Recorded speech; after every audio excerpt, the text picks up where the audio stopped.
उत्तर प्रदेश की सियासत में पिछले काफी समय से निष्क्रिय नजर आ रही बीएसपी ने आगामी विधानसभा चुनाव 2027 को लेकर अब अपनी कमर कसनी शुरू कर दी है। सियासत की पिच पर एक के बाद एक मात खा रही बीएसपी को पार्टी सुप्रीमो मायावती ने दोबारा खड़ा करने की कवायद शुरू कर दी है। समाजवादी पार्टी का कोर वोटर माने जाने वाले मुस्लिम मतदाताओं पर बीएसपी की नजर है। कभी एमवाई फॉर्मूले पर चलकर सत्ता पर काबिज होने वाली समाजवादी पार्टी के फॉर्मूले के जवाब में मायावती ने अब डीएम फॉर्मूला यानी दलित मुस्लिम कॉम्बिनेशन पर काम करना शुरू कर दिया है। समाजवादी पार्टी भले ही एमवाई फॉर्मूले के बजाय पीडीए की तरफ मूव कर चुकी है, लेकिन मायावती को भरोसा है कि दलित मुस्लिम गठजोड़ उन्हें सत्ता की दहलीज तक पहुंचा सकता है। और यही वजह है कि बीएसपी सुप्रीमो मायावती ने राजधानी लखनऊ में मुस्लिम भाईचारा कमेटी की बैठक कर मुस्लिम समाज को पार्टी से जोड़ने का टारगेट सेट किया है। इस दौरान मुस्लिम नेताओं को अगली 2 पंक्तियों में बैठाया गया।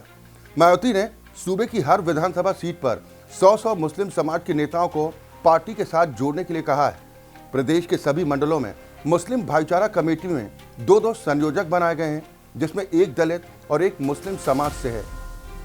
दरअसल बीएसपी प्रमुख मायावती सूबे की सियासी नब्ज को समझ रही हैं और बीएसपी की वापसी के लिए दलित मुस्लिम वोटों पर फोकस करने का प्लान तैयार कर चुकी हैं।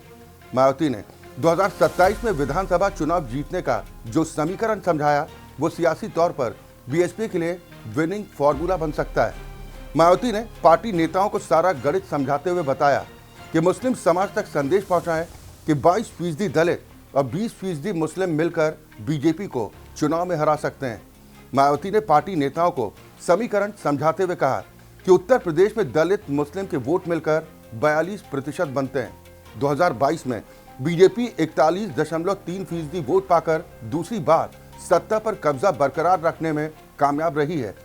इस दौरान बीएसपी के शासनकाल में मुस्लिम समाज के लिए किए गए कामों की एक बुकलेट भी सभी नेताओं को बांटे गए, जिसमें 100 बड़े विकास कार्य और निर्णयों का जिक्र किया गया है।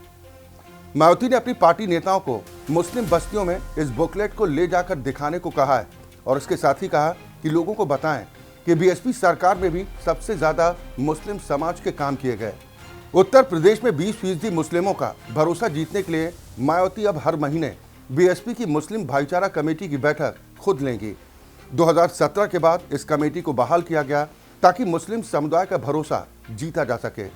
मौजूदा वक्त में मुस्लिमों का बड़ा वोट बैंक सपा कांग्रेस गठबंधन के साथ है, जिसको देखते हुए मायावती ने दोनों दलों को मुस्लिम विरोधी ठहराने का बड़ा दांव चला है।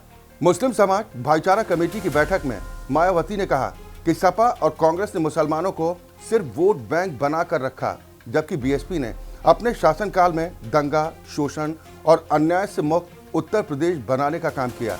बीएसपी प्रमुख ने सपा और कांग्रेस की कथनी और करनी में अंतर का आरोप लगाते हुए कहा कि जब ये लोग सत्ता में आते हैं तो वो अपने वादों को भूल जाते हैं।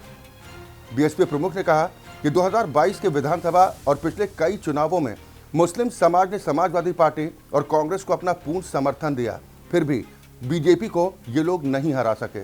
जबकि 2007 में मुस्लिमों का सीमित समर्थन मिलने के बाद भी बीएसपी ने पूर्ण बहुमत के साथ सरकार बनाई थी। उन्होंने मुस्लिम समुदाय से अपील करते हुए कहा कि आगामी 2027 के चुनाव में बीएसपी को सीधा समर्थन दें, जिससे बीजेपी को हराया जा सके।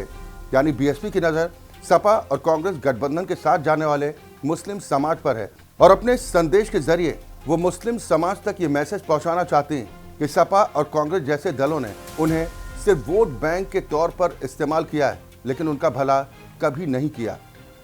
अब देखना दिलचस्प होगा कि बीएसपी प्रमुख का ये सियासी दाव दलित मुस्लिम समाज को एक मंच पर लाने में कामयाब होता है या फिर मुस्लिम समाज को अपना कोर वोटर मानने वाली समाजवादी पार्टी और कांग्रेस के खेमे में ही अपना भविष्य सुरक्षित समझता है।